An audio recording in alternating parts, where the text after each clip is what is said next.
সবাইকে ন্যূনতম 1 মিনিট সময় দেওয়া হয়েছে কথা বলার জন্য। সেই সময়ের মধ্যে যতটুকু আলাপ আলোচনা করা সম্ভব হয়েছে সেটা হয়েছে, এবং আপনারা শুনে খুশি হবেন যে আমাদের মাননীয় প্রধানমন্ত্রী তিনি নিজে বসে এই যে এতগুলো ঘন্টা, অনেকখানি সময় কিন্তু না, অনেক ক্লান্তি হয়, এই এতগুলো সময় তিনি দিয়ে প্রত্যেকটা মানুষের সম্পর্কে জানার একটা প্রচেষ্টা করেছেন। সো এটাকে আমি সাধুবাদ জানাই, এবং আমার মনে হয় বাংলাদেশের প্রত্যেকটা মানুষেরও সাধুবাদ জানানো উচিত, কারণ আমরা এরকম তো আসলে সচরাচর দেখি না যে সংরক্ষিত আসনের জন্য একটা ইন্টারভিউ নিচ্ছে।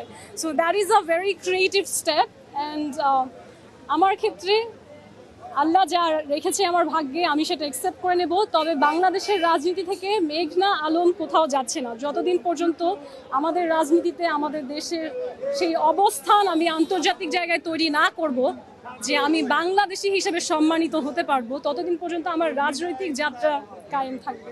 বিএনপি আসলে যেহেতু আমাদের সরকার গঠন করেছে, সেক্ষেত্রে সংসদে আমার মনে হয় একটা ইনক্লুসিভ পার্লামেন্ট তৈরি করা অনেক ইম্পর্ট্যান্ট। ইনক্লুসিভ বলতে কিন্তু শুধুমাত্র দলীয় রিপ্রেজেন্টেটিভ না, সমাজের সর্বস্তরের যারা বাংলাদেশকে এগিয়ে নিয়ে যাওয়ার জন্য সক্ষম তাদেরকে চিহ্নিত করে সংসদে নিয়ে আসা কিন্তু আসলে একটা দেশ পরিচালনার জন্য অনেক গুরুত্বপূর্ণ।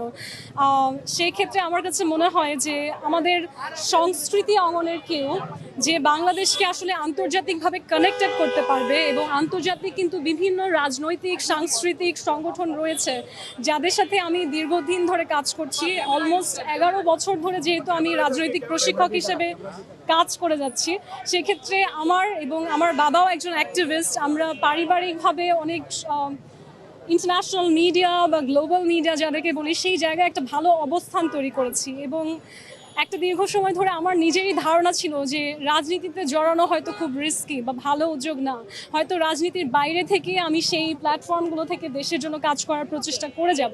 কিন্তু এখন যেহেতু আমার দেশ একটা সুন্দর অবস্থানে এসেছে, যখন আমরা নতুন করে আমাদের রাষ্ট্রটা গঠন করার চেষ্টা করছি, সেই জায়গায় স্পেশালি একজন নারী হিসেবে যে আমাদের দেশে ইন্টারিমের সময় আসলে বেআইনি হেনস্থার সম্মুখীন হয়েছে এবং নানাভাবে সাইবার বুলিংয়ের শিকার হয়েছে কোনো কারণ ছাড়াই, কোনো অপরাধ ছাড়াই, সেই নারী হিসেবে আমার কাছে মনে হয়েছে আমি যখন নিজেকে সেফ করতে পেরেছি, আমার পাশে বিএনপির অনেক মানুষও দাঁড়িয়েছিল যারা আমাকে তখন নিরাপদ করতে সহায়তা করেছে, সেখানে আমি যদি আমার প্রিভিলেজ লাইফে ফিরে যাই আর আমার দেশের জন্য আসলে কিছুই না করি, কন্ট্রিবিউট না করি, তাহলে আমার মনে হয় আমার যে এই এক্সপেরিয়েন্সটা ছিল জীবনে সেটা আসলে মিনিংফুল হবে না। আমার কাছে এখন আমার জীবনের সর্বোত্তম লক্ষ্য যেটা আমার জীবনের, সেটা হচ্ছে আমার বাংলাদেশের একজন নাগরিক হিসেবে আমার বাংলাদেশের পাসপোর্ট নিয়ে আমি পৃথিবীর যেই রাষ্ট্রে যেই জায়গায় যাব, আমি যেন কোনো জায়গায় কোনো হেনস্থার শিকার না হই। আমাকে যেন মানুষ আন্তর্জাতিক কোনো পার্সন হতে হবে, কোনো অ্যাওয়ার্ড জিততে হবে তারপর সম্মান করবে সেভাবে না দেখে, একজন ইউরোপিয়ান নাগরিক বা একজন মিডল ইস্টার্ন নাগরিক আমাদের দেশেও যখন থাকে, সে একজন সাধারণ নাগরিক, তার কোনো বড় পরিচয়ের প্রয়োজন হয় না, তারপরে তাকে নিরাপত্তা দিতে আমার দেশ বাধ্য থাকে। কেন?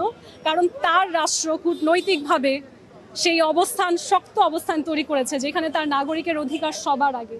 আমি সেই সিস্টেমটা বাংলাদেশে আনতে চাই। আমার মনে হয় যে বাংলাদেশের স্বাধীনতার 50 বছরের বেশি সময় হয়েছে, এমন অনেক দেশ আছে যাদের বয়স মাত্র 10 বছর 12 বছর। এই যে নেপালে একটা গণ অভ্যুত্থান হলো কিছুদিন আগে, তারা নিজেদেরকে সুন্দর করে গুছিয়ে নিয়েছে।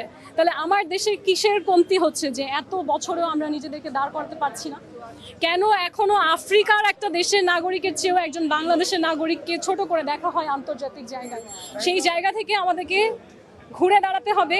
আমি আমার ব্যক্তি জীবনে যেরকম ঘুরে দাঁড়িয়েছি, এখন আমার প্রচেষ্টা আমার দেশের স্বার্থে দেশকে নিয়ে ঘুরে দাঁড়াতে হবে।